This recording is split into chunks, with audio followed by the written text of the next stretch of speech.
In my previous video, I mentioned one facilitation technique that can be used in any situation, especially when you're conducting a retrospective for an unfamiliar team or you are unprepared.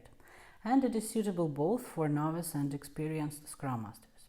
There are plenty of facilitation technique, for example, sad, mad, glad or stop, start, continue doing. So how is this one different? When you use specific questions like sad, mad, glad, you focus on emotional side of what's going on with the team. When you use questions like stop, start, continue doing, you focus on actions. This technique allows you to go deeper and find out what is essential for each team member right now. This is blog style video because yesterday we had a car accident and we had to stay overnight in an Airbnb in another city. So the only equipment I have is my mic. I also have a small eye trauma, so mind that. I don't look representable right now, but that's not an excuse not to make and for not making YouTube video for you. My name is Anna Zalutska, and on this channel I'm sharing my tips, stories and tricks from 7 years of working with not so cooperative agile teams. And now to the technique. Draw a scale from 1 to 10. Ask each team member to rate the current sprint, month, quarter or day, whatever suits you best. For new teams, I recommend using current iteration. Mark each rating on a scale with the dot and first letter of the name so you can later know whose mark was that. Now, create a circle and divide it into pie sections. One section for one team member. Go another round and ask team members what should happen for them to give rating by 1 point higher. For example, if someone said 7, what should happen for you to give 8? Write one suggestion into each pie sections.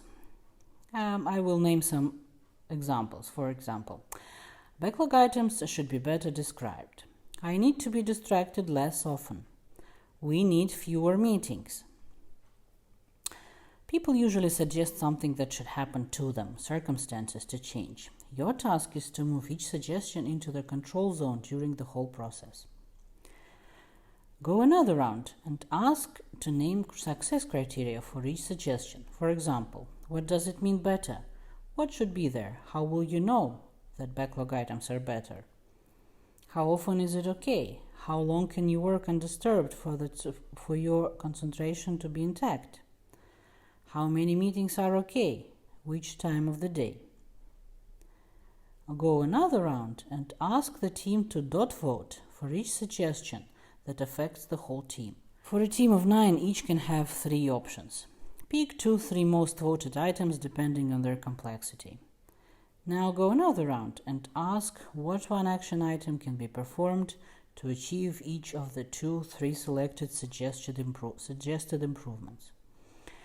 Write no more than 2 SMART goals, achievable during the iteration, and assign a responsible person as usual.